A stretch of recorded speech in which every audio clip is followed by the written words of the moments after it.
Hello everyone, my name is Lowko and welcome to some more StarCraft 2 Legacy of the Void. Now today I got a really cool video for you, and I'm aware I did upload a Zerg versus Protoss yesterday as well. I always try and, you know, sort of have like a spread between Zerg versus Terran, Zerg versus Protoss, Zerg versus Zerg, and then the other matchups as well for the other races. However, you know, I played this game last night after recording yesterday's video, and I just really wanted to go ahead and share this one because this is pretty cool, and I think a lot of you will enjoy this one. Maybe even you Protoss and Terran players that are watching the video will enjoy this one as well. I'm actually curious, what race do you play? Let me know down below. I wonder if most of you really are Zerg players or if there's actually also a whole bunch of Terran and Protosses. Let me know down below. But anyways, in this specific game, I'm gonna be using a new strategy or a new, like, thing you can do as Zerg, and it's going to be Overlord drops. Now, I know I've made a video about that as well, but in that situation, I was going for some relatively late game Baneling drops. In this scenario, we're gonna go for much earlier Zergling drops, and the reason for that is this right here. You see what he does? He decides to go put a Pylon in the low ground where I was gonna put my natural, and I'm forced to respond with a quick gas geyser as well as with a spawning pool. Now normally this would always be a little confusing, right? Especially against the adept shenanigans that is going on right now. I'm already feeling a little bit threatened because it's just super hard to stop that 1 and 2 base all-ins, or like those 1 and 2 base all-ins that are focused with adepts. Now in this scenario, what we are going for is this new upgrade on the Overlord known as Ventral Sacs. For anyone who has not been really paying attention to the latest upgrades, basically, you know how we had this upgrade at Lair called Ventral Sacs that allowed you to put units into Overlords? Basically, if they have removed that upgrade from the Lair tech and given it to each individual Overlord. So right now, I can go ahead and already at this point in the game, at a Hatchery tech, without a building or whatever, I can go ahead and research Ventral Sacs for 25 minerals and 25 gas and a 12-second Morvin time. And I can do that right from the get-go. Now, there's one little cute thing that you can do on certain maps, and actually most maps have this, and it's actually abuse this little Reaper spot, that I would like to call it, to actually leapfrog the Zerglings, load them up into an Overlord, and then drop them inside of your opponent's main base. So that is exactly my plan right now.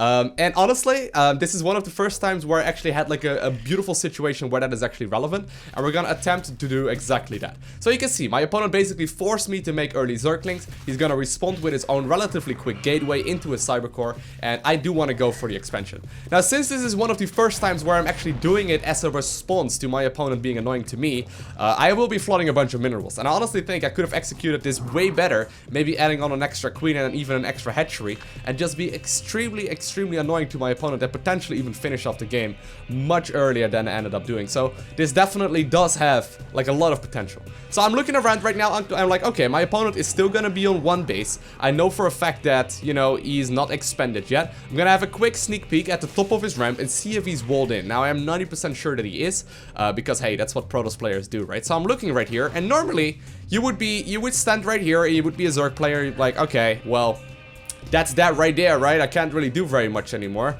The Protoss is walled in, I'm gonna have to make drones. However, in Legacy of the Void, you have the option to rally all of your units on top of this Overlord and start dropping the units into the main base. And I'm trying to be super sneaky about this. I don't want my opponent to be aware of this. Loading in more and more of those Zerglings and just dropping them in there, trying to be as annoying and as sneaky as possible.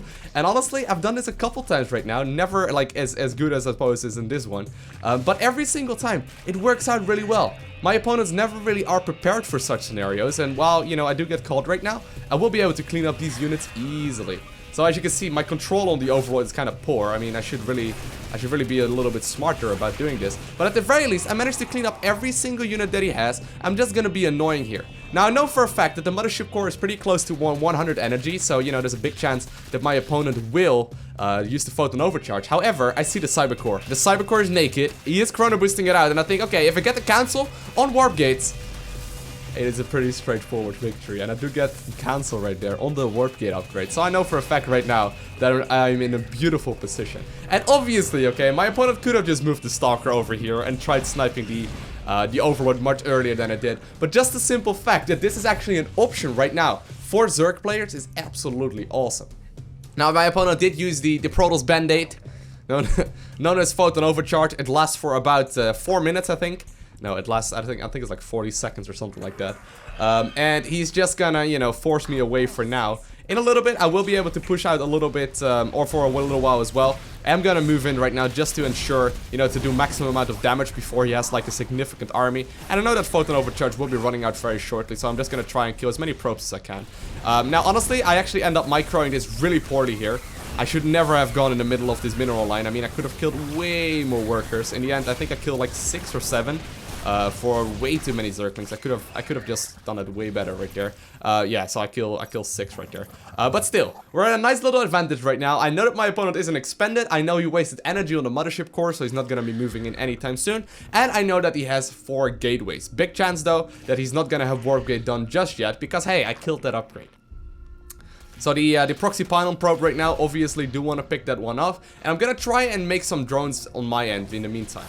Don't really want to take that fight though, but I want to try and make some drones in the meantime and get that superior economy up. Make sure that I can tech up to a Lair, make sure I can get my upgrades going, and just be safe all around. I should really just try and get as many workers as possible and go from there. I'm adding on a Spore Crawler right now just in case my opponent does go for like a dark shrine. I did end up seeing this thing right here.